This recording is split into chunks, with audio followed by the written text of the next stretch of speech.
Hi everyone! I'm happy to see you back on my channel. Today we're heading to New York City, but not to its busy downtown. Instead, we're going to one of its most peaceful and unusual spots, Roosevelt Island, a place many tourists often overlook. This narrow little island is tucked away in the waters of the East River, right between Manhattan and Queens. Today it feels calm and cozy, but it hasn't always been this way. This place has a very unusual, and at times even dark history in the 19th century. The island was an isolated area where the city sent those it wanted to keep out of sight. It was home to large prisons and infamous hospitals for the mentally ill. Today, only the majestic ruins remain as a reminder of that harsh past, giving the island a special charm and sense of mystery. But now, it has become a true urban oasis. We were especially lucky to visit during cherry blossom season. The island is literally covered in white and pink flowers, and everything around looks truly magical against the backdrop of the city's strict skyscrapers. Today, we'll walk through the most scenic spots, enjoy some of the best views of Manhattan, and of course, ride the famous red tram right above the river. Let's begin our walk and see New York from a different, completely unusual perspective.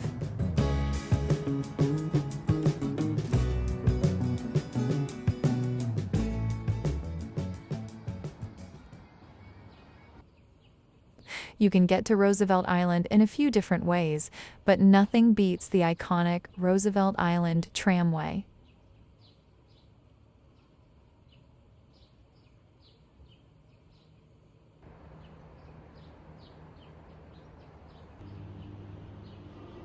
The boarding point is in Manhattan at 59th Street and 2nd Avenue, near the Lexington Avenue 59th Street subway station. The ride takes only about 3 to 5 minutes, but in that short time, you can see the city from a completely different angle. And the best part, it costs the same as a regular subway fare. It's not just transportation, but a real mini attraction in the city. The cabins travel right over the East River, and during the ride, you get stunning views of Manhattan, the skyscrapers, and the river. It really feels like you're flying over New York. In addition to the tram, the island is also accessible by subway. The F line stops directly at Roosevelt Island. You can also reach the island via a bridge from the Queens side, so you can get there by car, taxi, or even on foot. Today, Roosevelt Island is a modern and fairly upscale residential neighborhood of New York City. People who live here value a quieter pace of life while still staying close to Manhattan. The island has residential buildings, schools, parks, waterfront promenades, and all the necessary infrastructure. At the same time, there is very little city noise and hustle, so the atmosphere is quite different from the rest of New York. This place is often chosen by families and people who want to live in a calmer and more comfortable environment while still being in the heart of the city. That's why today, the island feels like a peaceful residential area with a very pleasant, relaxed atmosphere. Today, Roosevelt Island is a modern and fairly prestigious residential neighborhood in New York City. People who live here appreciate a slower pace of life while still wanting to stay close to Manhattan. Interestingly, the island is very narrow and elongated, so from almost any point you can see either Manhattan or Queens. This creates the feeling that you are constantly between two different worlds, a busy metropolis and a quiet residential space. The island has residential buildings, schools, parks, and all the necessary infrastructure. There are also cafes, restaurants, walking areas, and a long waterfront promenade that is especially pleasant to walk along in the morning or at sunset. At the same time, there is very little city noise and hustle, so the atmosphere is very different from the rest of New York. Another interesting feature is that there are almost no cars here, and transportation is mainly on foot, by bicycle, or by bus. Because of this, the island feels calmer and more European in rhythm, even though it is still part of New York City. This place is often chosen by families and people who want a quieter and more comfortable living environment while still being in the center of the city. That's why today the island feels like a peaceful residential neighborhood with a very pleasant and relaxed atmosphere.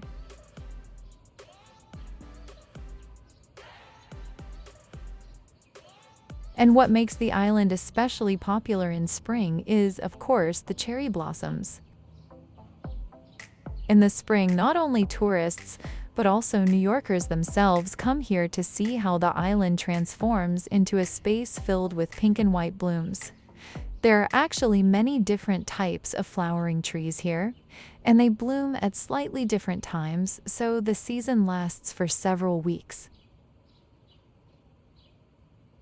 Usually, the white blossoms bloom first, the so-called Ucino cherry trees, with their delicate white and pale pink flowers. They look softer and more subtle, and they tend to bloom a bit earlier than the other varieties. Then the classic pink cherry blossoms begin to bloom, richer in color, fuller, and incredibly photogenic. These are the ones that create the famous pink tunnel you often see in photos from the island. The main cherry blossom paths are located along the island's residential streets and in its parks, especially in the central areas and closer to the waterfront, where the trees form beautiful blooming corridors for walking.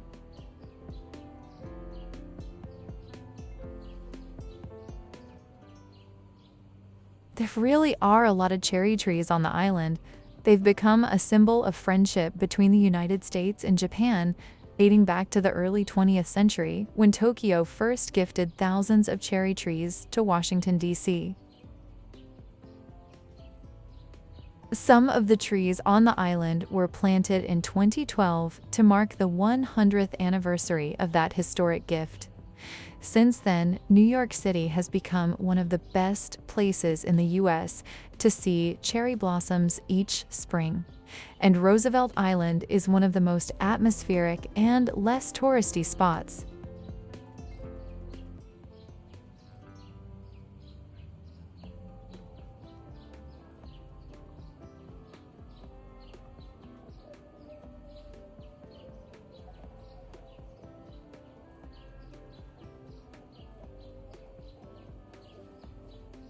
In Japan, there is a special tradition called hanami, the art of appreciating cherry blossoms. It's not just about beauty, but about experiencing the moment. The flowers bloom for only a short time and then fall, reminding us how fleeting life is.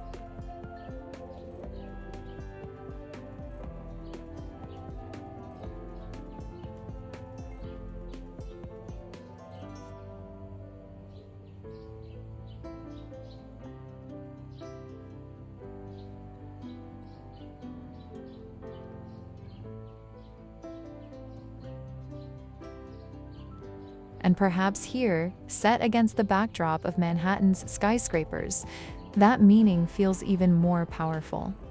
When pink petals fall onto the paths and the wind carries them along the East River, you begin to understand why this moment is so deeply cherished in Japanese culture.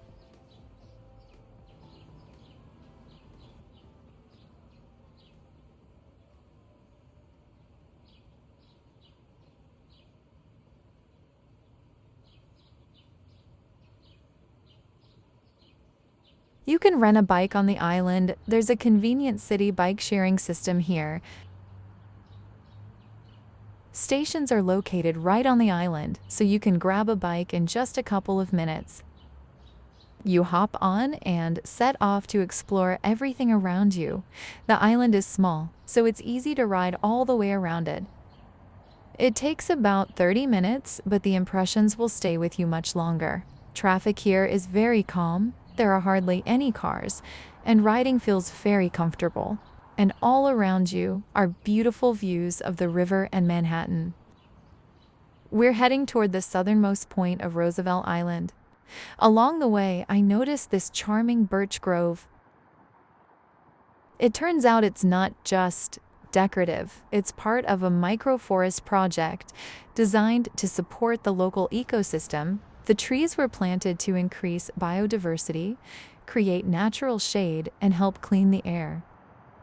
The history of Roosevelt Island is a journey from a quiet farming area to an island of horrors, and finally to one of the calmest and most unique residential neighborhoods in New York City. The island has changed names more often than almost any other place in New York. Minnehantonk, as it was called by the native Canarsie tribe. Varkens Eland Hog Island, a name given by the Dutch, who bought the island in 1637 and used it for raising pigs. Blackwell's Island. In 1686, the island passed to the Blackwell family, who owned it for over 100 years and used it for farming. Their family house, built in 1796, still stands today. We'll see it a bit later. In front of us is the FDR Hope Memorial. It's here that President Franklin D. Roosevelt is first openly depicted in his wheelchair. At the age of 39, he contracted poliomyelitis, which left his legs paralyzed for the rest of his life. During his lifetime, he tried not to show his disability in public, but this memorial tells his story honestly.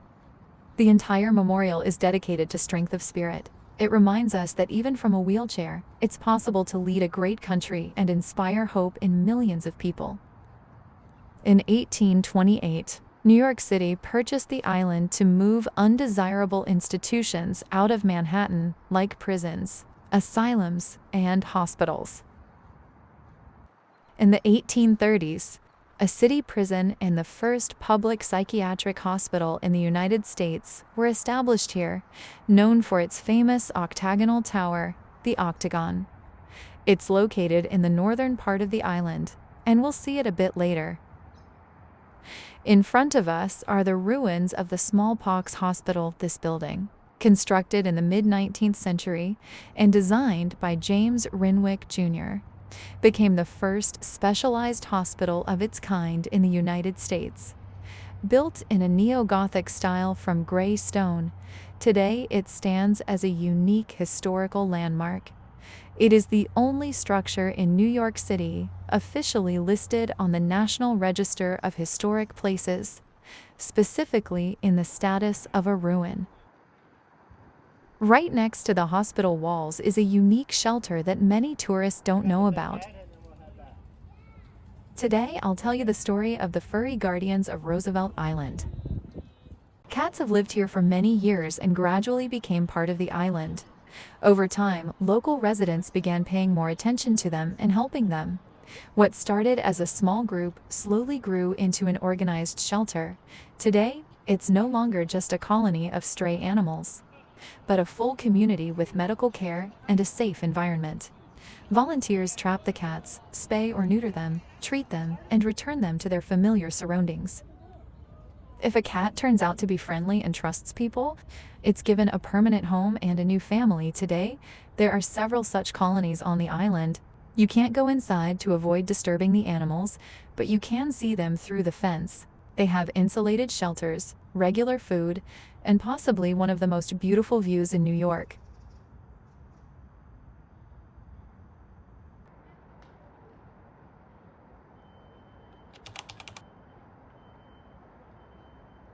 Leaving behind the furry guardians and the hospital ruins, I head to the very edge of the island, its southern tip.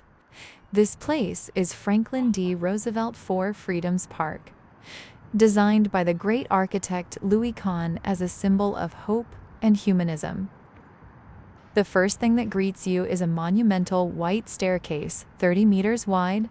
As you walk up, it feels like you're leaving the ground and rising into the sky. At the top, a triangular grove of linden trees leads you to an open-air room. Carved into massive granite blocks are the famous words from Franklin D. Roosevelt's 1941 speech, the four fundamental freedoms on which the world should be built: freedom of speech, freedom of worship, freedom from want, freedom from fear. Here, at the very tip of the island, you stand facing the United Nations and the vast open water. From here, you get especially clear views of Manhattan and Queens on the opposite side. And if you look a bit to the right along the shoreline toward Long Island City, you can spot the iconic Pepsi-Cola sign, one of the symbols of the area, and a reminder of New York's industrial past.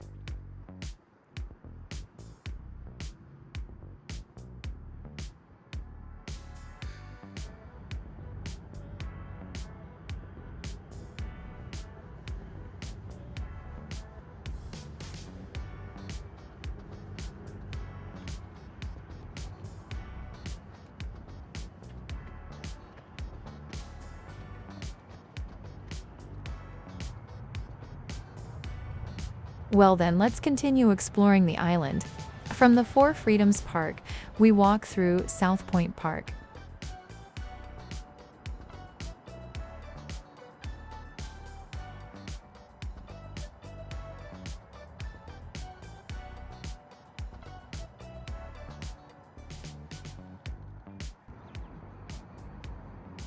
It's a very open and peaceful park with wide paths, green lawns, and constant views of Manhattan across the water. It feels like time slows down here. You can simply walk, watch the river, and not rush anywhere.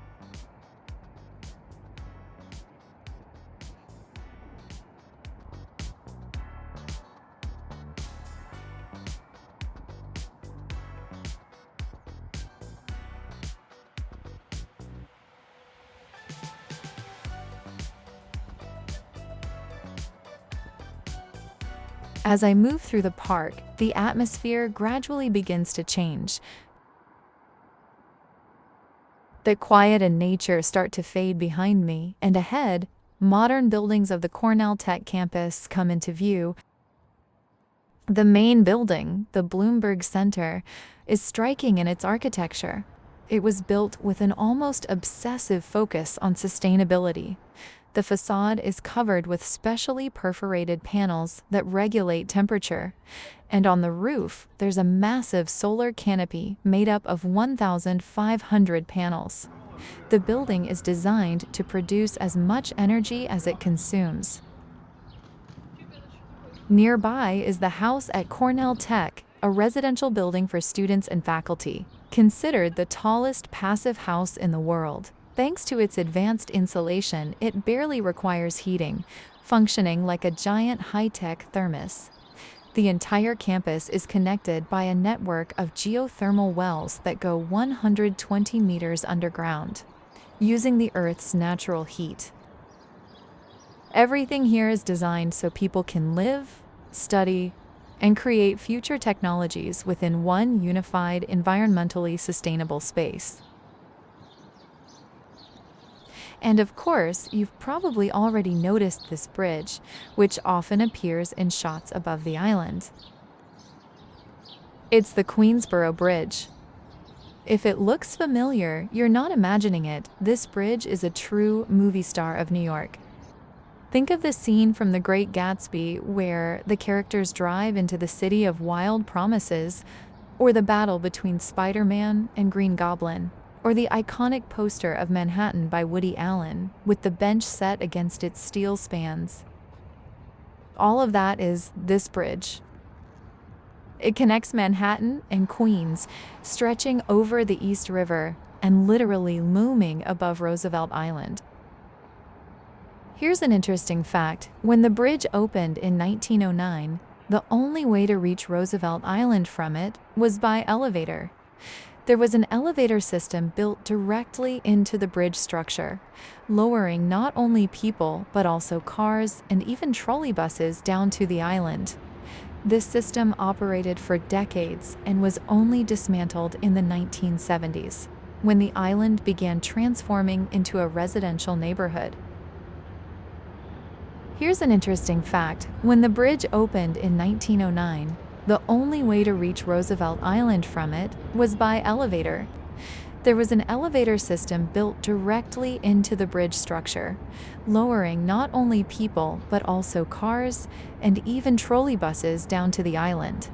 This system operated for decades and was only dismantled in the 1970s, when the island began transforming into a residential neighborhood. Today, tens of thousands of cars cross its two levels every day, while boats and ferries pass underneath, creating that constant rhythm of the city. And when you stand on Roosevelt Island, it doesn't feel like just a bridge. It feels like a massive steel structure, literally holding part of New York above the water.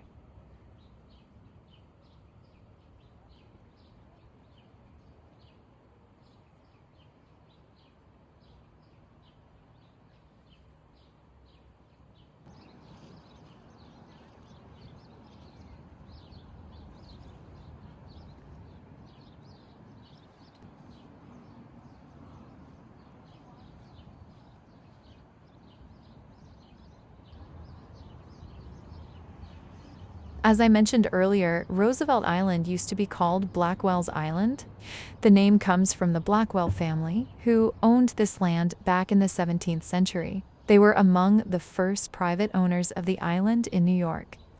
It all began in 1686 when Robert Blackwell married Mary Manningham, whose stepfather owned the land. That's how the island passed to the Blackwell family for 5 generations. Back then, there were no skyscrapers here. It was a vast farm with orchards, grazing land for livestock, and even its own quarries. The Blackwells lived here in relative isolation while a young New York was growing and bustling nearby. We're now approaching the oldest building on the island, Blackwell House. It was built by James Blackwell in 1796. Interestingly, this house might never have existed. After the American Revolution, the family faced debts and even tried to sell the island. And in 1784 newspaper, there was an ad, "Island for sale," with orchards and a cider mill. But no buyer came forward. Things improved, and James built this cozy home.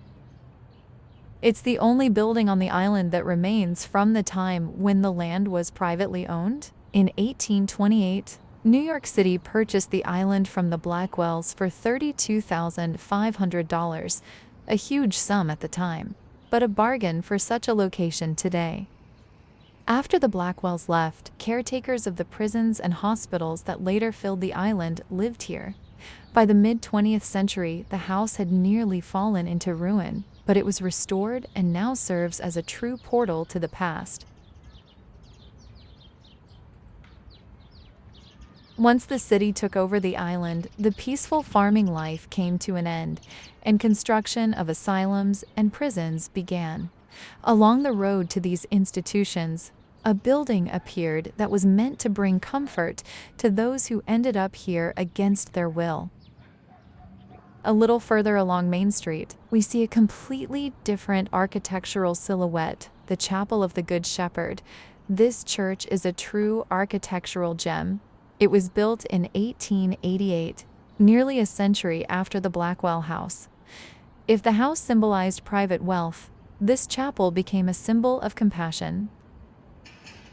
It was built specifically for residents of a nearby almshouse for the poor. At that time, thousands of elderly, sick, and impoverished people lived on the island, and this church was their main spiritual refuge.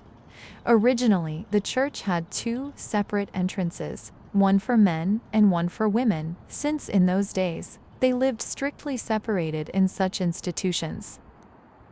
After the old hospitals closed, the church stood abandoned for many years. But in the 1970s, when the island began transforming into a residential neighborhood, it was restored. Today, it serves as a community center. Different religious groups hold services here, and it also hosts concerts and local gatherings. In the 19th century, this island was truly a city of outcasts. The most difficult conditions were in the almshouse, located near the chapel. The city sent here those who had nothing left, people with disabilities, blind workers, abandoned elderly. Conditions were so harsh that the island was nicknamed a warehouse for people New York wanted to forget. Journalists of that time wrote about corruption on the island. Food intended for patients was often stolen by staff, and doctors conducted experiments on them. It was a place where the line between treatment and punishment completely disappeared, even after the island was renamed Welfare Island. Its reputation remained unsettling. It was a place of isolation. If you ended up here, the city essentially erased you from life. Let's take a short break from this history and look at these curious figures rising from the water.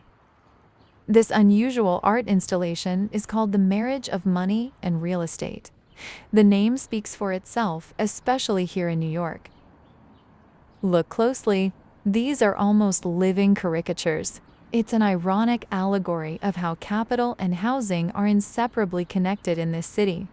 The artist intentionally placed them so that the Manhattan skyline is always in the background, a reminder that New York is a city of constant pursuit of success, where even art can gently poke fun at ambition and greed. We continue our way north and look at this charming building we're passing, the Sanctuary.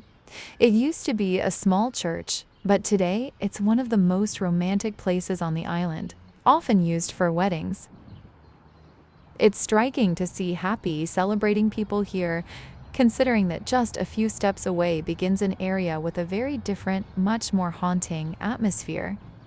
We're heading toward one of the most mysterious buildings in New York, the legendary The Octagon.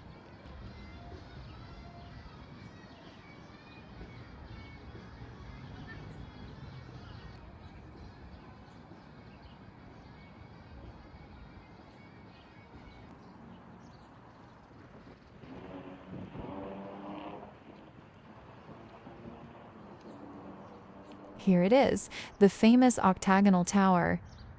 It's hard to believe, but in 1839, this building served as the entrance to the first municipal psychiatric hospital in the United States. The tower was part of a large complex intended as a place of treatment for people with mental illness, but reality turned out very differently. The hospital was overcrowded, and patients lived in harsh conditions. Cold, hunger, and mistreatment became the norm. In 1887, journalist Nellie Bly went undercover here. She spent 10 days inside and later published an expose that shocked the public and led to reforms. Over time, the building fell into decline, survived fires, and was abandoned for many years after restoration in 2006. The tower became part of a residential complex, and it still raises a question. What is it like to live in a place with such a history?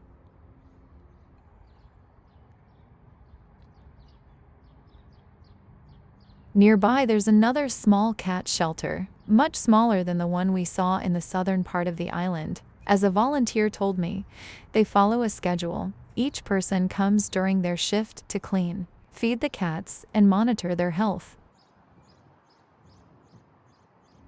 Right now, there are only 2 cats living here, but this fluffy black one has already found a new home and will soon move in with a family.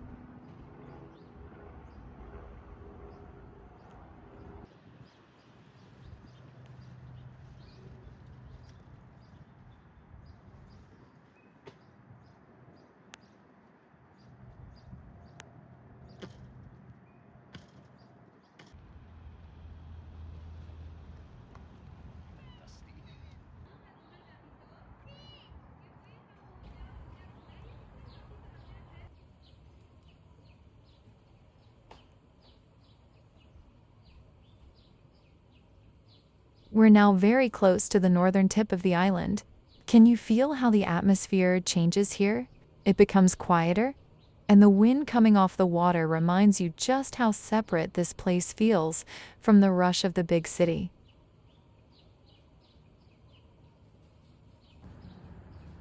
This island is truly remarkable. It feels like it holds thousands of stories within it, from those tied to medicine and the difficult fates of people, to modern examples of kindness, like the small shelter we just passed.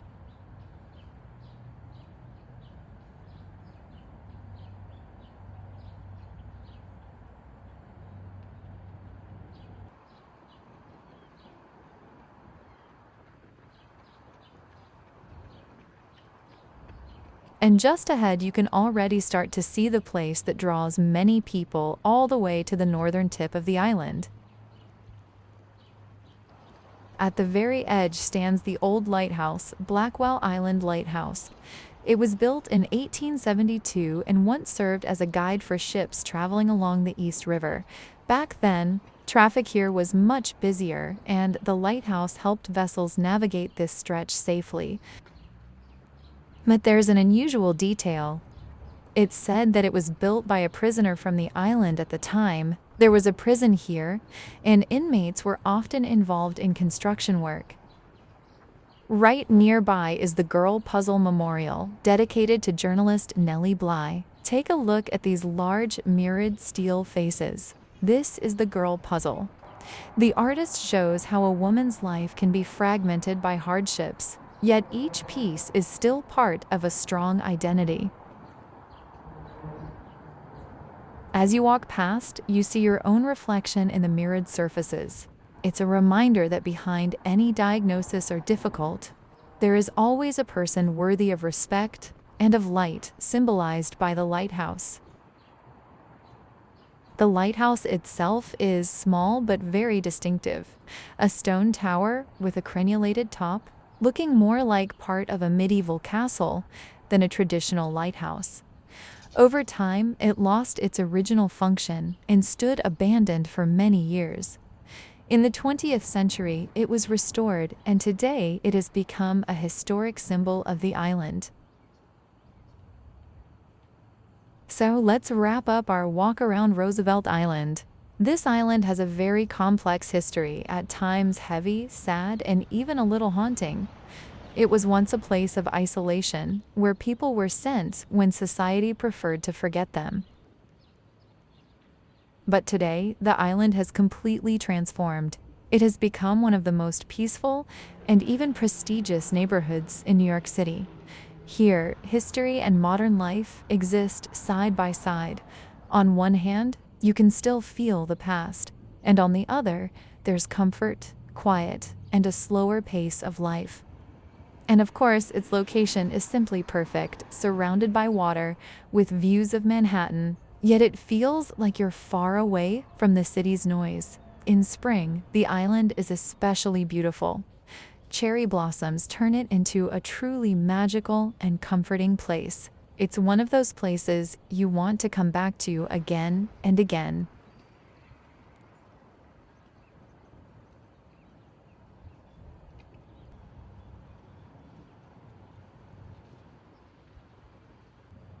Thank you so much for walking with me through this island. I hope it was just as interesting for you to watch as it was for me to film.